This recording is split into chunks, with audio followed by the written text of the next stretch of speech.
mom and private investigator, Taylor Wright, has now been missing for 6 days. And after being missing for 6 days, Cassandra Waller, Taylor Wright's girlfriend, decides to call police. When investigators arrive on scene, they begin to note down and question Cassandra Waller about when was the last time she saw Taylor Wright and he was the last person she was with. She begins to tell investigators that on the last days that she was with Taylor Wright, she even made her breakfast. She made her breakfast and then she told her that she will be running some errands with her friend, Ashley MacArthur. Later on that day, she tried contacting Taylor Wright, but she wasn't answering the phone. She messaged her multiple times and she still didn't answer. The one time she did answer, she said, "I'm not mad at you, I'm just getting my life back together." So because of this message, Cassandra Waller thought that Taylor Wright just needed a break because they had a little altercation. So therefore, she didn't message her again. 6 days later, Cassandra Waller messages Taylor Wright. No response. At this point, she gets really worried and she calls investigators. Taylor Wright was in a divorce battle with her ex-husband, Jeff Wright. They shared an 8-year-old son called Drake Wright. During the time of Taylor's disappearance, her and Jeff Wright were going through a divorce battle, and out of their joint bank account, Taylor Wright took her $100,000 that she wasn't supposed to take. Out of the $100,000 that she cashed out, she gave Ashley MacArthur $34,000 to keep in a safety deposit box. That way nobody would touch that money and that money would be kept safe.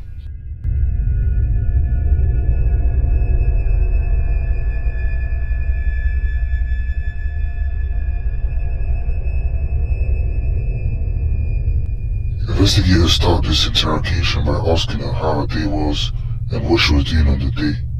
This creates a calm and very respectful environment, making the suspect open up even more.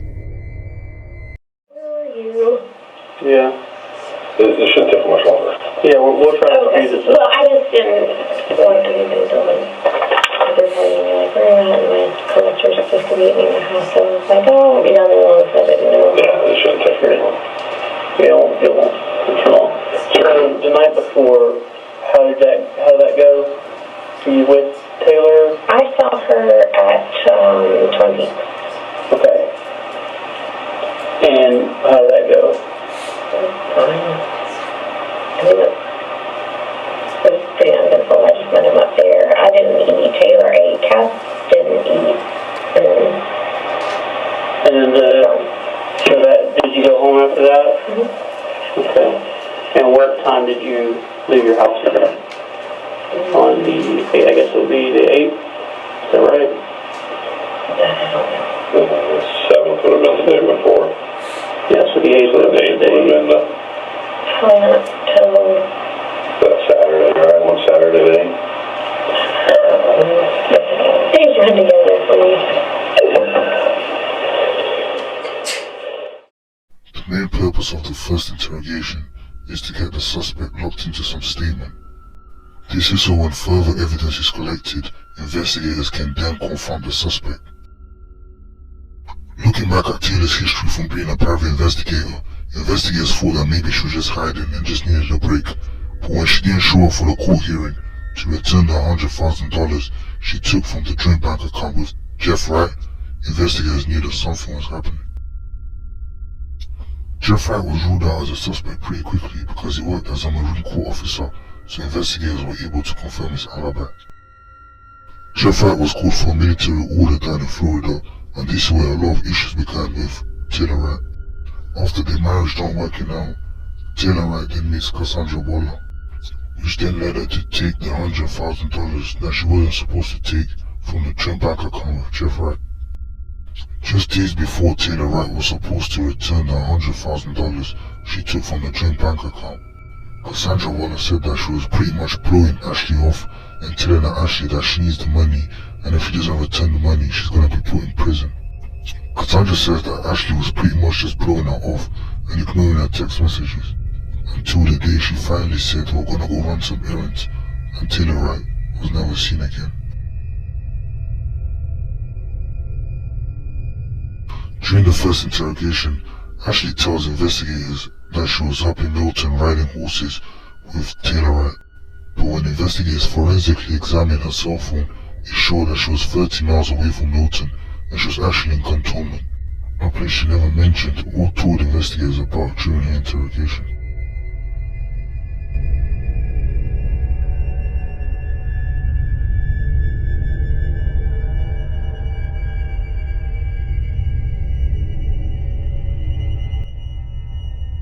Because investigators had more evidence and more information, they used a more confrontational approach in hopes that Ashley McArthur would surrender.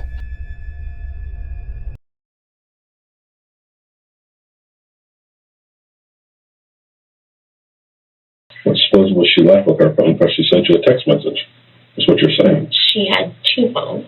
But the phone that she sent you a text message on is the same phone that tower ping's hitting off of. It may be, but that I have no idea. Where is Taylor at? I have no You need to tell us where she's at. I don't know where Taylor is. I don't have a clue.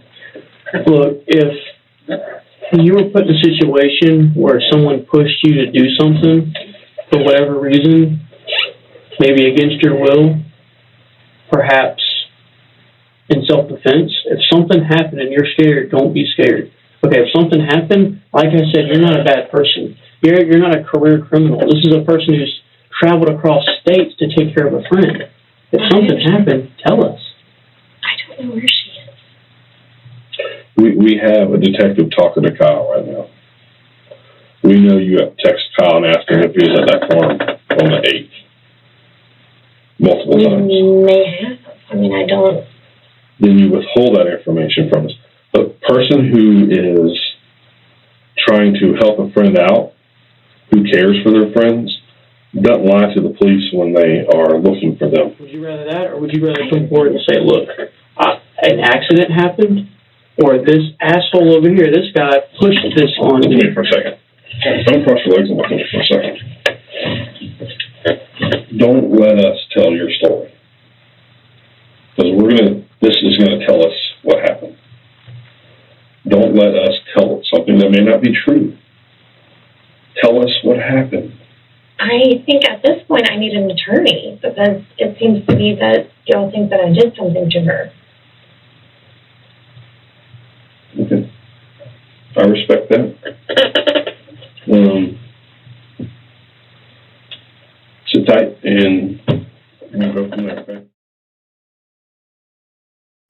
Because Ashley McArthur requested for an attorney, investigators were not able to continue with the interrogation. Nevertheless, investigators kept searching the farm in cantonment where Taylor Wright was last seen with Ashley McArthur.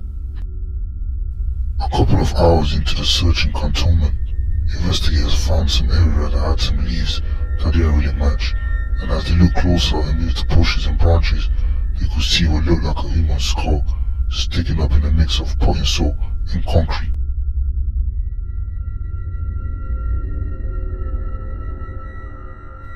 After investigators found the skull, they were able to put the skeletal remains back together and they found a necklace that Taylor had. So at this point, they knew it was going to be a homicide investigation. Phone records showed that Ashley McArthur was there during the times of the homicide. So after investigators are able to put the skeletal remains back together, they go to the place where they had Ashley McArthur monitored and quickly arrest her for the murder of Taylor Wright.